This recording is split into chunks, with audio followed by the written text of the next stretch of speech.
The perception of UFOs and cryptids has shifted significantly over recent years. More and more people are now open to the idea that UFOs and cryptids could be more than just folklore or mythology. Recent initiatives by governments all over the world have contributed to a growing belief that there may be something significant to investigate within these phenomena. Social media and online platforms have also allowed enthusiasts to share their experiences and theories, which in turn has fostered a sense of community among those interested in the UFO and cryptid subjects. Channels like the 401 Files have also helped normalise conversations about these subjects and given like-minded people a safe haven to speak openly and honestly about their experiences.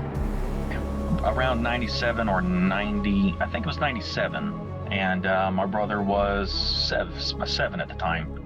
We were walking, talking, just being kids, and then all of a sudden, Billy actually had stopped dead in his tracks.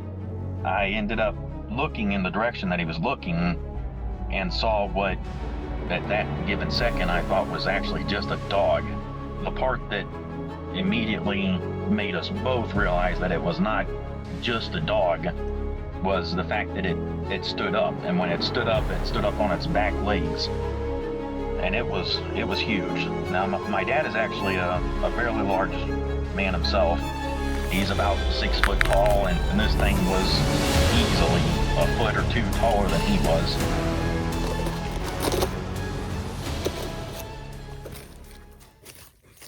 Hi guys, welcome back to the 401 Files. Thank you all so much for joining me back here in the new year. It is 2025. Hopefully you've all had an amazing New Year and Christmas spent with friends and family. I'm back out here in this notorious hotspot for strange reports, things like UFOs, extraterrestrials, cryptids, the paranormal, and everything in between.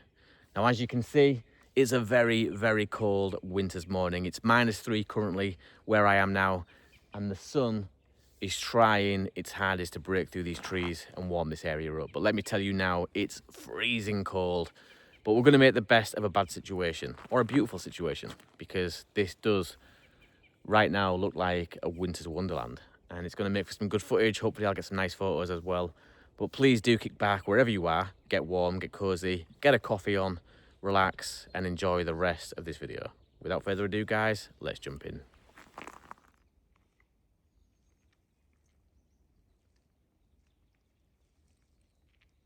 So before I dive off into the forest and start talking to you guys about some of these thought-provoking topics, I was just thinking, because I'm in the area, I might go check out my shelter. For anyone that doesn't know, I've been building a shelter for the last few weeks, mainly for my other channel, which is UK Wild Camper here on YouTube. So please do go over there and show your support on that channel as well. But once the shelter is built, it'll also benefit the 401 Files as well, because obviously I'll be using that shelter to spend many nights under the stars. What was that? Some little creepy, I don't know what the hell that was. But anyway, yeah, I'll be spending many nights under the stars in that shelter to speak to you guys and absorb some of the energy from this area. That's the best way to do it. You can get out here on a day, you can get out here for a few hours just filming, but to really experience these locations, you need to be out under the stars. You need to be walking through the forest at night and in the early hours. So primarily, that is what the shelter will be used for when it's finished. So yeah, I'll go check it out, and fingers crossed it's being able to withstand the elements. We've had a lot of snow, so if there is snow inside the shelter, that just means I have to go back to the drawing board and rethink, but I think it'll be fine. I think it'll be fine. Oh. Jesus, Lily, calm down, girl. Or not.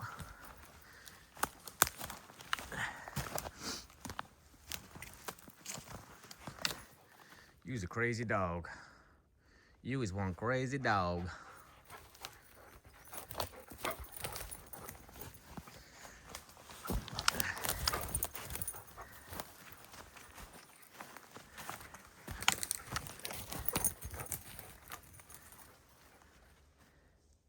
This way. Girl.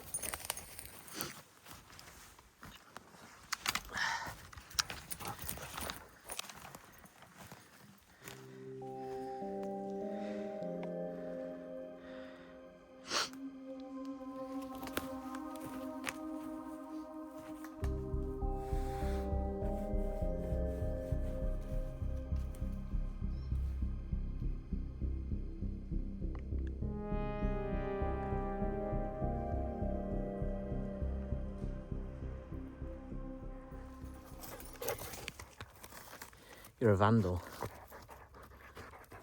Yes, you're a vandal.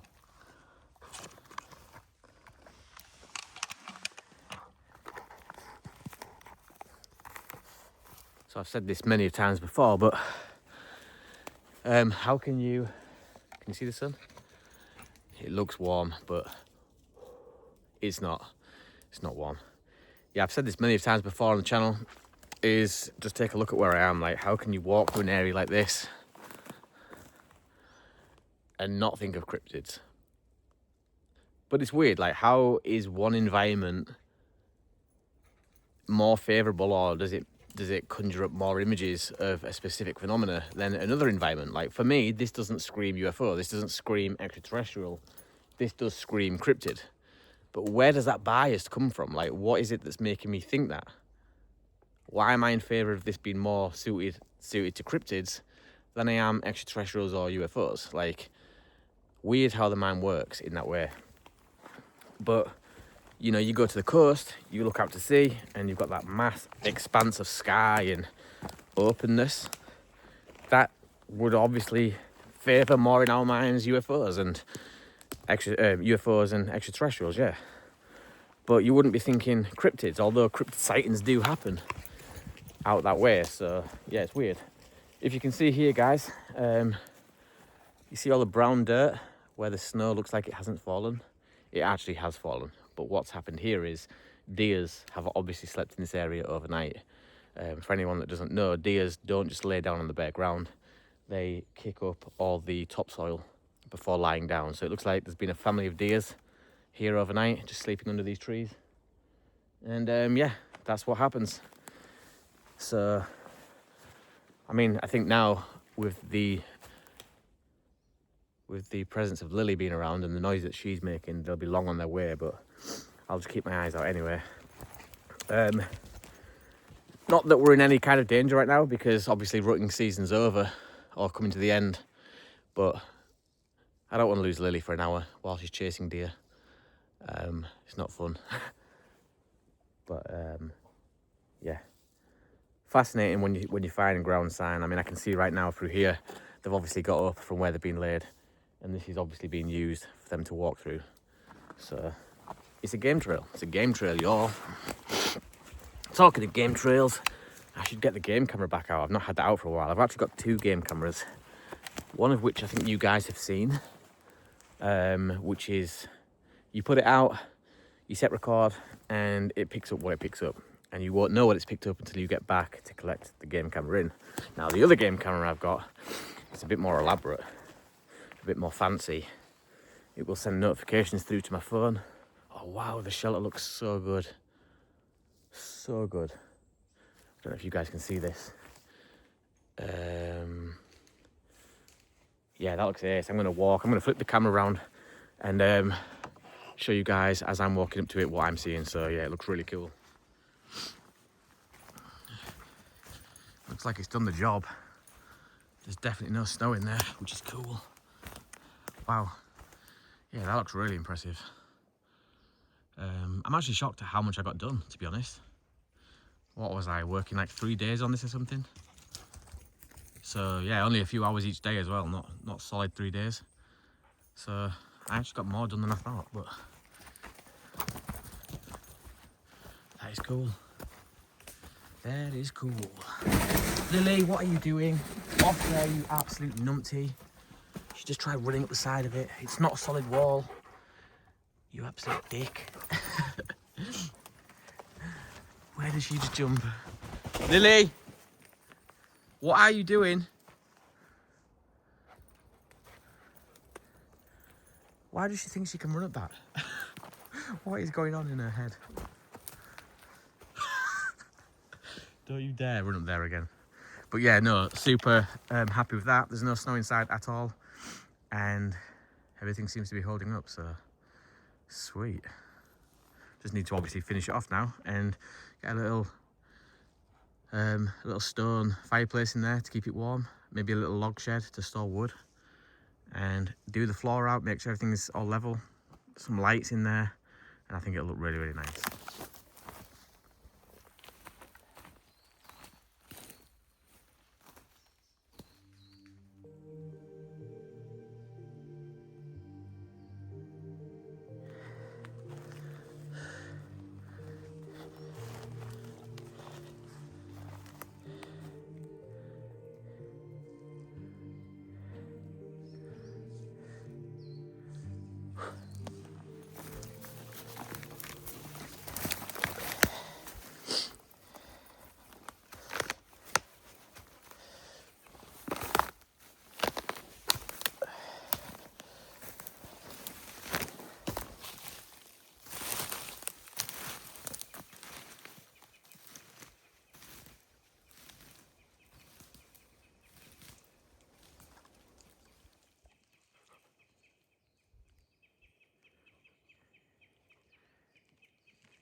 The interest of aliens or cryptids in our planet is a fascinating topic. One reason may be resource exploration. Extraterrestrials may be interested in Earth due to its abundant natural resources, including water, minerals, and biological diversity. Or perhaps it's scientific research. Just like we humans study other species and ecosystems, aliens might be conducting research on Earth's life forms, ecosystems, and cultures. This could be driven by their desire to understand biological diversity or the evolution of intelligence. Or perhaps it's neither of these things. Perhaps it's something more innocent, like curiosity. If they are anything at all like we humans, then extraterrestrials may have an innate curiosity about other forms of life and civilizations. They could even be interested in our history, culture, or technological advancements. How do you know that these were not our aircraft? Some of the behaviors that we saw in a working area, we would see these objects being at 0.0 Mach, that's zero airspeed, over certain pieces of the ground. So what that means, just like a river, if you throw a bobber in, it's going to float downstream. These objects were staying completely stationary in Category 4 hurricane winds. These same objects would then accelerate to supersonic speeds, 1.1, 1.2 Mach, and they would do so in very erratic and quick behaviors that I don't have an explanation for. I don't have an explanation for.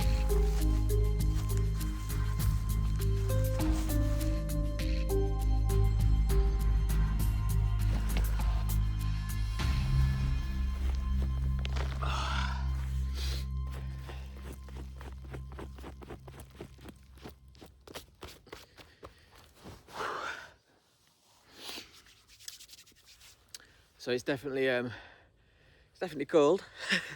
There's no two ways about it. I've kept these gloves nice and dry though, so thank you to my youngest daughter Amelia who bought me these for Christmas. She said, "Dad, I thought of you when I saw these gloves to keep your hands warm," so yeah, I really appreciate that.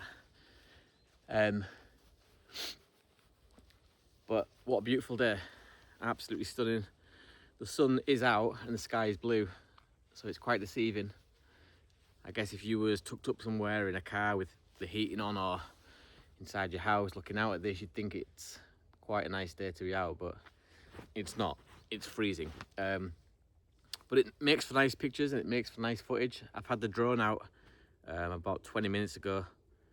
Stupidly, I brought it out with only 2% battery, well, like 2 bars of battery, so you don't really get too long flying these things. And then if you add to this, add to that the cold weather as well, the battery life is halved, so I need to get that charged. I'll buy more batteries for the drone so I can get more airtime with that.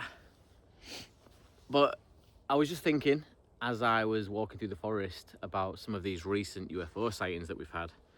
A lot of people reporting these strange looking orbs around military facilities and airports as well, actually landing on runways. And it's weird, you know, because as a whole, we're all past the point of questioning whether people are lying or whether it's real or whether it's fake. I think we're all of the agreement now, or the mass majority are of the agreement that strange things are happening that need further investigation. I think if you're still of the old ways of thinking that we are the only ones and that extraterrestrials can't possibly exist or travel the great distances needed to visit Earth, if you're still of that belief, I think that you would be in the minority, which is something I never thought I'd say, because for a long time people have been scrutinized and kept under wraps. You know, they've been told to keep quiet, their families have been threatened, their lives have been threatened, and that's how things have been for a very long time. So I didn't see things changing as quick as they have done. You know, it's stupid though, because all it really took was the Pentagon release once those naval officers reported the Nimitz encounters. Things really did speed up, and it makes me question why that is. Why all of a sudden did, I mean, okay, so the Nimitz encounter, right? It's a great encounter. Lots of professionally trained people observed these craft and these strange happenings. But that's nothing in comparison to, say, Roswell. That's nothing in comparison to, say, Rendlesham. There's been far bigger cases with far more credible evidence, tangible evidence, than the Nimitz encounters. So why did they come out and release that? Why did they come out and speak openly and positively about that being something strange when they didn't with every other case that came before it? That makes me think that it's purposely done. That makes me think that they have a blueprint that they want to follow, and maybe they've set themselves a deadline of 20 years. 20 years from now, we need to start slowly increasing the reports. We need to start slowly speaking positively of these reports being in favour of extraterrestrials, and then, who knows, 2020, whatever it may be, 30, people should by that point be more accustomed to the fact that we're not alone. I think that that's why things have picked up. I think that they are coming to a point in time where radar is becoming more advanced, and therefore it's picking up strange things more frequently. I think that more people who perhaps were skeptics before have experienced things now since, and it's just picking up. It's ramping up in intensity, and they know that before long the lie will be out. The cat will be out of the bag, so to speak. So the only way that they can try and cover their own ass is jump on the bandwagon and join everybody else's theory that we aren't alone, and just play dumb. Maybe they're playing dumb as well, you know. Maybe they're trying to act like, oh, you know, we was on the fence, we didn't know, and all we was really saying is that we can't prove anything just yet. Let's be honest, they did know. Let's be honest, they do have proof. Let's be honest, entities, bodies have been captured and kept on ice. This is all things that I truly believe. And it sounds crazy if you're new to this stuff, if it's your first time here and you've never heard me speak about these things, please, before casting judgment, do your own research. Just go look up some of the stories throughout history of downed or retrieved extraterrestrial craft. You will see that the evidence is overwhelming. The stories of hundreds of people all corroborate, and this has been the biggest kept secret of mankind. You know, this is the biggest kept secret. This is the biggest secret, if it was to break, since time. There is no bigger news than humans are not alone. And there's implications to that. There's implications to bringing out that news and breaking that. And I'll give you one implication straight away, is religion. Because let's just think for a second, you know, people have based their whole entire life, their whole structure, their schooling system that they chose to go to, the way that they wake up, the way that they go to sleep, which way they face when they pray, who they pray to, has all been based on religion. Now, if religion is wrong, or if one religion is right and the others are wrong, that's going to cause conflict. So that is one complication. And another part, or another way of looking at that, is let's just say that religion is safe. Let's just say that religion isn't going to suffer because somehow they find a way to tie the extraterrestrial hypothesis in with religion to make it all, you know, still nice and still sugar-coated. We then have the problem of who is going to interact with these beings. And I'm not talking, obviously, in the next few weeks or months. I'm talking 100 years from now, when it's known... sorry, there's just a big logging truck going by. Won't be a second. When it's known universally that we aren't alone, and yes, extraterrestrials do exist, we are being visited, who do we put the responsibility to? Which faith, which religion would try to speak on behalf of humanity? Because, again, you can imagine the complications with that is who's going to have their imprint? Who's going to try and speak on behalf of everybody, every religion, every culture, every race of people? That would cause huge debate, huge arguments, possibly wars. And it's not as easy as just coming out and saying we're not alone, is what I'm saying. Do I believe that these orbs, these craft that have been seen recently, do I believe they're real? Absolutely, 100%. Now, I'm not saying or suggesting that people haven't jumped on the bandwagon, made their own, drones with some kind of, I don't know, housing around them or lights that may be perceived as UFOs or extraterrestrial, just to get on the headlines. That will happen. That possibly has happened. But it's the timing of it. It's the timing of it. It all seems a bit weird to me. Activity is ramping up. People's awareness and acceptance is being heightened more than it ever has before at this time.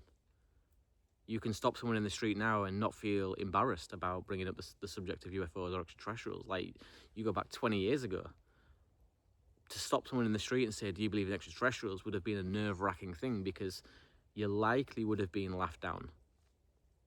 Now, people are more than happy to come out with an experience that they've had, or, talk about the subject, because it gets their brain thinking and it intrigues a lot of people now. It was never that way for a long time. And so that's what I mean by people's energy levels, people's perception, and the way that we're receiving information now is changing completely.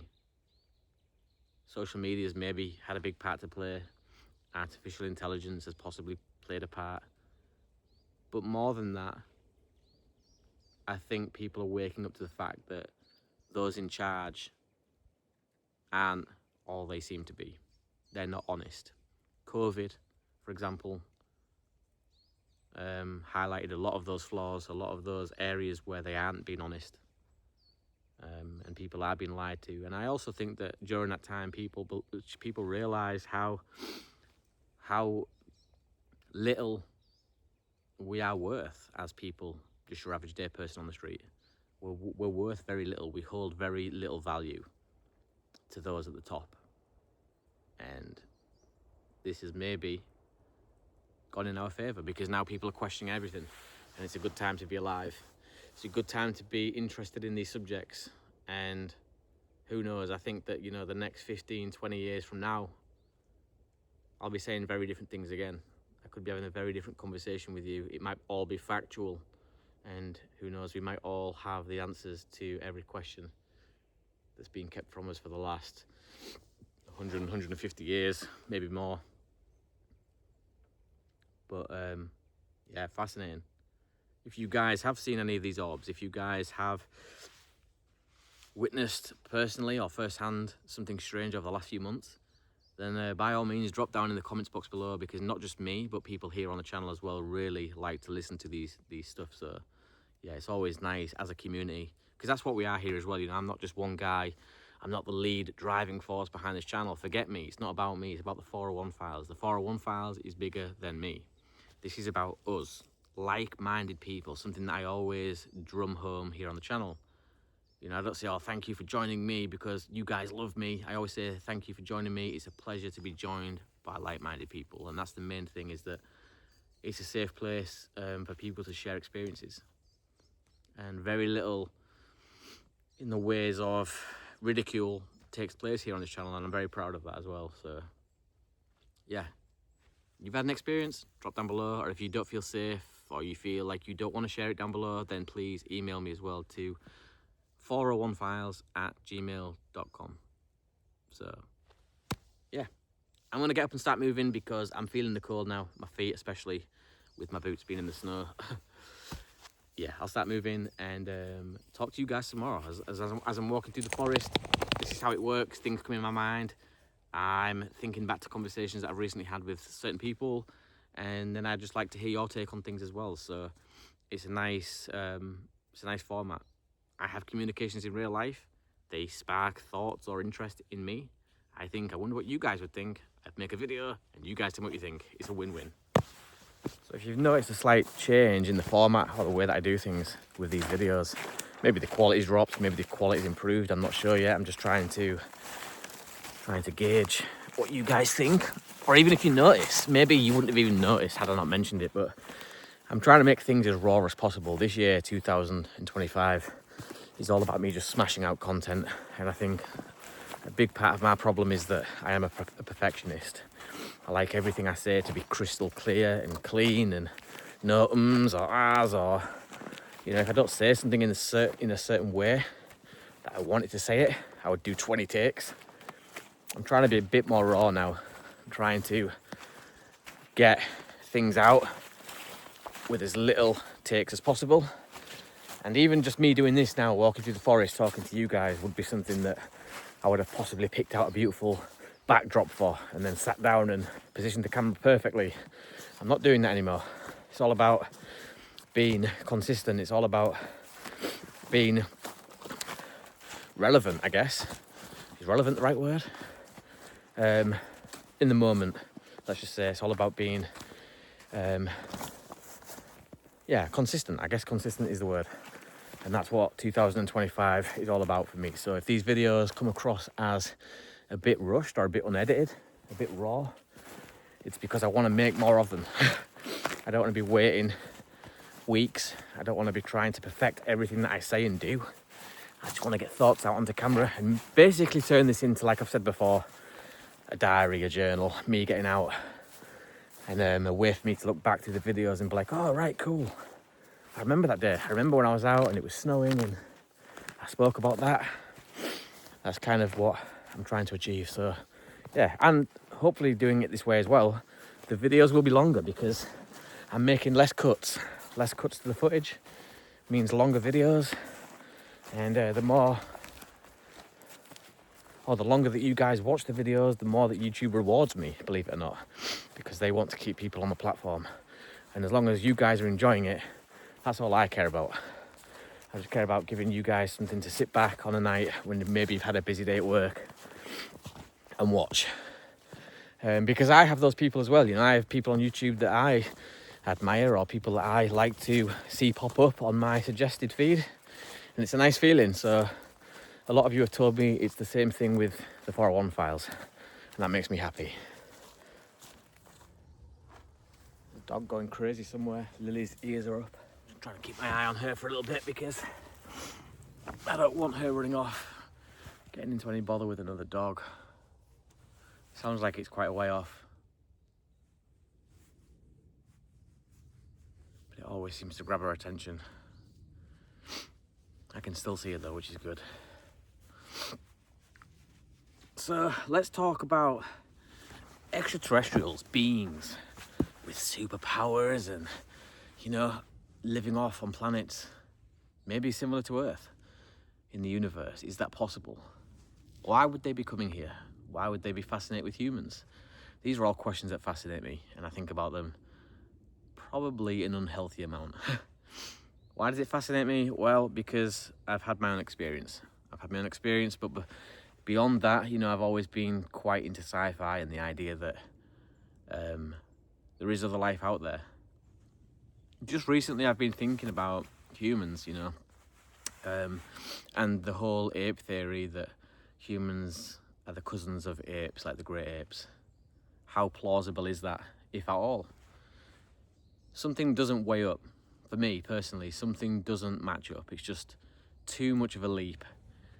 If we look at apes, if we look at the great apes, the bonobo chimps and some other primates, you know, they are literally 1% difference. I think it's like 0.5 or 1% difference from a human being in terms of our genetics. But look at what that 1% has presented us with. You know, we can put a man on the moon, supposedly. We've got rockets that can now be retrieved by SpaceX. We've got mobile phone devices in my pocket that are more advanced than the Apollo 11 space module. So it's just mental to think of what that 1% difference has made. We literally lock chimps up. For as sad as that is, for as inhumane as that is, people will pay good money to go view these creatures behind a pane of glass. People will poke fun at them and, you know, laugh at what they do and their antics, but yet they're only 1% difference genetically to a human. They're our closest ancestors. If we go down the line of evolution, if we think that that's where humans have sprouted from, it doesn't make sense. It makes zero sense to think that they are so close to us, yet we are so more advanced. Like, how is that possible? How is nothing on this earth even close to what we are in terms of intelligence, sophistication, and everything else for that matter? Why? Not one animal. We don't even look the same as any other animal. I think maybe we cling on to this whole ape idea because they do have facial expressions. They do use digits to manipulate their environment, building tools, etc. But they're not painting pictures. They're not painting the 16th Chapel. They're not driving around in, Tesla Cybertrucks. They're just animals. And we're so much more than that. We have animal instincts. Sure, we will hunt. We will, have the whole fight and flight mode whenever we're in trouble. Those are animal instincts. But we are more than just an animal to be locked away behind glass and poked fun at. Or are we? Because if there was an intelligent race out there, 1% or even 2% more intelligent than us, can you imagine what that would look like? Can you imagine where they would be, what they would be doing? And maybe then we would be laughed at. Maybe we would be the monkeys locked behind glass. But yeah, for me, again, the reason I'm going over this and the reason I'm speaking about this is because it's never made sense to me that, never. You look at an ape, it's completely perfected and evolved for that environment where it lives. A polar bear, doesn't need to wrap up to keep warm. Things that live in the desert don't need to wear sunglasses and keep in the shade to keep cool. Obviously, there's always extreme examples of that where animals will suffer in their environment, but on the whole, they are well adapted to where they live. Now, we aren't. Like, it's only -3 today. I'm wearing gloves. I'm wrapped up with a hat on my head. I've got waterproof boots on. We have to invest a lot of either money or brain power to design things that will keep us safe, dry, warm, or cool. We don't seem like we're fitted for this environment, and yet we're the lead alphas of this planet. That makes no sense to me. And that's why I sometimes believe that maybe we did come from somewhere else. Maybe there is hundreds, if not thousands, of other planets where us, Homo sapiens, are living. We look at this planet and we think, are we alone? We must be alone. We're the only ones out there. Maybe we're one of thousands of humans. And we're all thinking the same thing. We're all looking out to the stars thinking, are we alone? Are we alone? What we don't realise is that meteorites have been smashing into planets that harbour life called Homo sapiens, and large chunks of those planets are then spewing their guts out into space, travelling for millions of years, landing on other planets that are habitable, and sure enough, Homo sapiens sprout up again, look to the stars and say, am I alone? This could be happening all the time, all over, everywhere, like in space. And that would make more sense to me than we descended from the great apes. We don't even have the missing link either. Like, that's another part of that which is just kind of a mystery. Where is the missing link? We know we are descendants, like we're almost cousins of the great apes, but where is the actual, lineage? Where is the one that was us? It's kind of like, I don't know. Hopefully this makes sense. Hopefully you guys are following along with my train of thought and see why it's so weird to me. Yeah, extraterrestrials, I do 100% believe they exist. I believe there's mantids, like cockroach and locust-type creatures out there that have evolved and become superior on their planet. I believe there's sea life creatures living on a planet that's superior to where they live. You take away only a small percentage of animals on this planet that could evolve to be intelligent and just leave maybe, say, the octopus and a few others. I guarantee that thing would be ruling within a few hundred years because it's just alien in every way. And without humans, what would become the dominant species? Dinosaurs lived here for 200 million years. 200 million years the dinosaurs lived on this planet. They've only been gone 60 million. And so that kind of tells you that if we'd not have, or the meteorite had not smashed into this planet and reset everything, they would still be the dominant species. They ruled for a very long time. It was just by luck and chance that we was given our opportunity. And going down another rabbit hole with that, let's just say that a few dinosaurs did survive. A lot of people have sent me pictures over the years of the extraterrestrial or the reptilian type creature that I saw, and a lot of people have said that there was some kind of a study or some kind of a test done that looked at that idea. What would the dinosaurs or some dinosaurs look like now had they have survived and had all this time to evolve? And I'll be honest, a lot of the pictures that you guys have sent me looks exactly like what I saw. A bipedal, upright, dinosaur type humanoid. Really, really weird to think about, but it's probably the closest thing that I've been shown that resembles what I saw. So yeah, I'm probably, like I've said, it's me, my autism, my ADHD, whatever you want to call it, going off on a tangent here, rabbit hole after rabbit hole, and I lose people, I know this, I'm sorry, but hopefully you're all with where I'm going, and some of what I'm saying is interesting. But there's more, guys, there's more. Definitely there's more to this life, there's more to this planet. This planet is such a small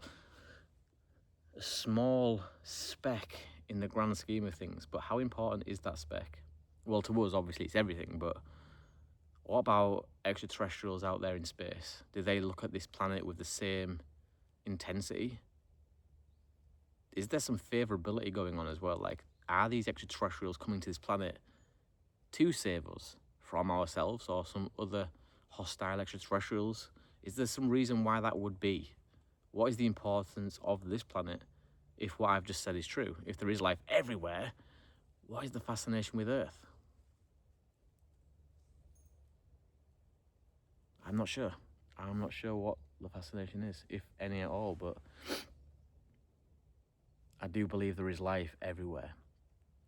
And I believe that life looks like everything you can imagine and more. If you look at some of the sea creatures down at the bottom, the deepest, darkest depths of the ocean, very few, if any, would we say, oh, wow, that is so cute. I mean, maybe the blobfish, okay? That's ugly, but... Oh, no, the Dumbo fish, maybe, sorry. But most creatures down there are horrifically terrifying. The anglerfish, for example, and many, many more. Absolutely terrifying how that thing has evolved to create its own light, to lure in unsuspecting victims before shredding them with gigantic razor-sharp teeth. It's the thing of nightmares. And not only that, it created light without knowing what light is. It's never seen light before in its life. It doesn't know what light is, and yet somehow it's evolved to use it as a lure. Don't you think, like, nature is fascinating? Like, if things exist like that here on this planet, can you imagine what exists on other planets? How terrifyingly unnatural and unrealistic. Like, it's just, the horrors that would exist on other planets would be insane. Now, don't get me wrong, I'm not saying it's all going to be dark, doomy and gloomy, the thing of nightmares. I'm saying nature will look like everything and anything you can imagine,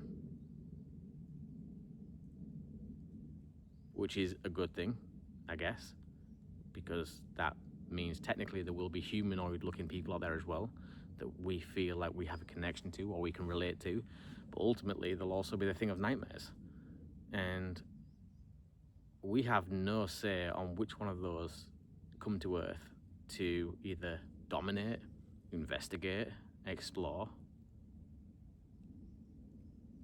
And that's a scary thought. We are literally just pawns. Sitting ducks, basically, is what we are. Sitting ducks. I turned to look at Tyler, and man, he's wide-eyed, like legitimately wide-eyed. And I turned back, and as soon as I turn back, I see it raise. And it took me a half second to realize, but it stands on two legs. It stands up. And I glanced back at Tyler for just a second, and dude, but man, right there in that moment, I knew Tyler was afraid, and I dare say that I was afraid too. You know, right there in that moment when that thing stood up like it did, and I realized that it was indeed bipedal, I knew exactly what I was seeing. It was just like, that's not real. Like, that's not real. But it was real.